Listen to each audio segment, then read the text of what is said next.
Perkenalkan terlebih dahulu, saya Immanuel Junior Roland Tambun dengan NIM 129244085 dari program studi Oceanografi. Nah, kali ini saya akan mempresentasikan hasil dari karya tulis yang telah kami bentuk dengan kelompok saya. Nah, judulnya itu analisis pengaruh plankton terhadap kualitas perairan di Pantai Cemara, Indramayu. Nah, latar belakangnya yang pertama, pemanfaatan daerah Pantai Cemara ini itu sebagai wilayah wisata dan mengubah kualitas perairan serta memengaruhi keberadaan plankton di sana. Lalu yang kedua, itu terbatasnya data mengenai kualitas perairan di Pantai Cemara ini.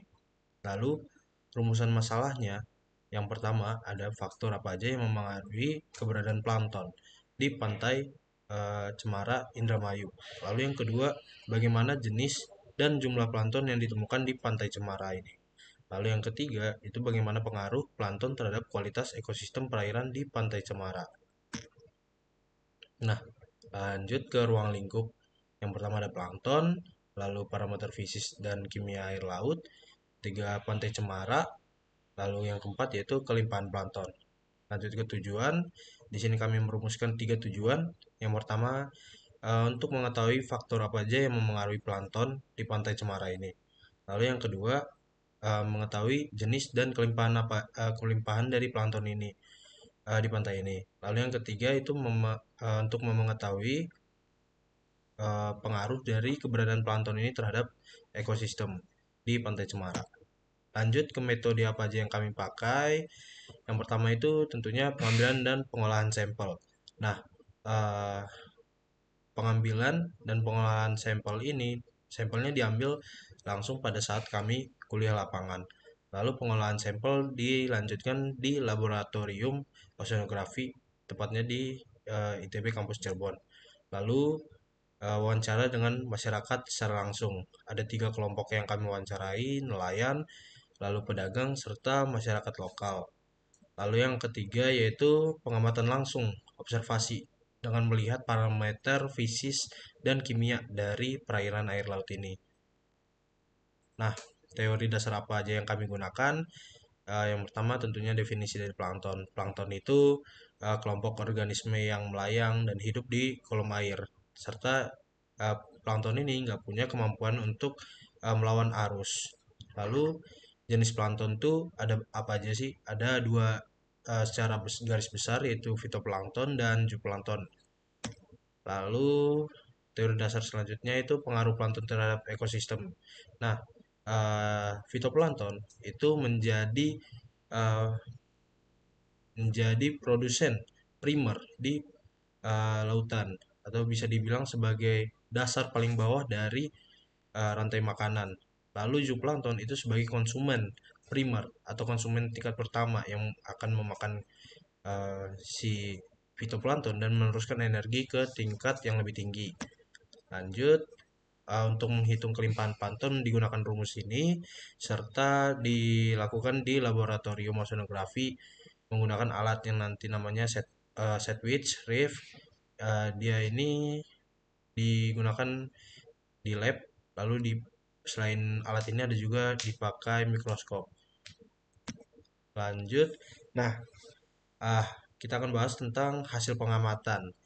Hasil pengamatan yang kami peroleh yaitu yang pertama parameter fisik dan kimia dari air laut di Pantai Cemara. Suhunya berkisar sekitar 26 sampai 28 derajat Celcius.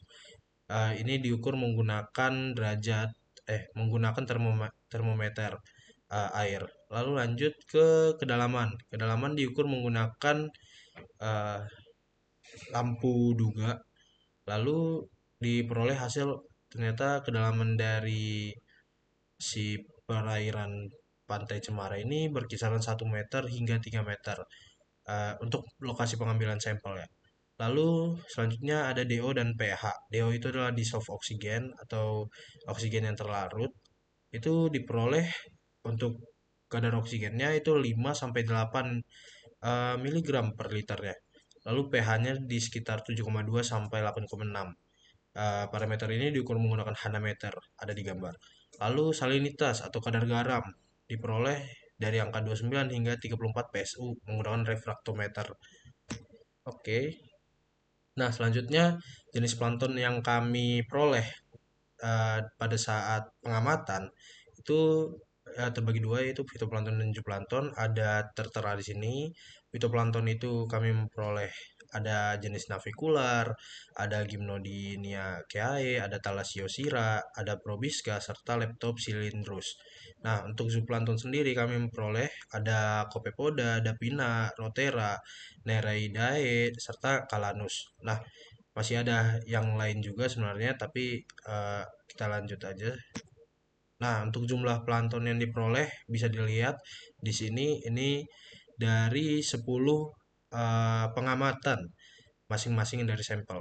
Sampelnya ada 4 untuk masing-masing dari jenis plankton, yaitu fitoplankton dan zooplankton. Eh, ada 10 lapang pandang atau bisa dibilang penglihatan lah ketika di mikroskop diperoleh masing-masing dari si lapangnya itu segini jumlah individunya, serta nanti akhirnya dijumlahkan per tiap sampelnya. Oke, selanjutnya kita masuk ke analisisnya. Nah, dari suhu, kedalaman, pH, salinitas, serta DO itu hasil-hasil tadi tentunya bakal ngasilin yang namanya eh, analisis bagaimana plankton ini bisa hidup di parameter-parameter tadi. Nah, untuk suhu sekitar 26 sampai 28 derajat Celcius ini dia menunjukkan karakteristik laut yang memang laut Indonesia atau bisa dibilang laut tropis. Nah, suhu ini ya optimal untuk organisme plankton ini melakukan eh, kehidupan lah istilahnya. Lalu lanjut ke kedalaman. Kedalaman 1 hingga 3 meter itu tergolong dangkal dan cahaya bisa masuk sehingga fitoplankton itu optimal untuk melakukan um, fotosintesis. Lalu masuk ke pH atau kadar asam. Itu diperoleh 7,2 hingga 8,6. Nah, ini nunjukin bahwa kondisi perairan di perairan Cemara, Pantai Cemara ini cenderung netral hingga ke basa. pH ini masih bisa ditoleransi oleh plankton dan nunjukin bahwa si perairan ini relatif ya netral dan optimal buat plankton bisa tinggal di situ. Lanjut ke salinitas yang berkisaran 29 hingga 34 PSU, ya lautan ini nunjukin bahwa uh, perairan ini memiliki kadar garam yang ya netral aja, ya sesuai dengan laut pada biasanya. Lalu untuk DO atau dissolved oxygen ini nunjukin uh, kadar oksigennya itu ya lumayan rendah lah, 5,8 mg per liter. Tapi ya masih lumayan bagus lah, baik. Ini dihasilin dari si fitoplankton nantinya.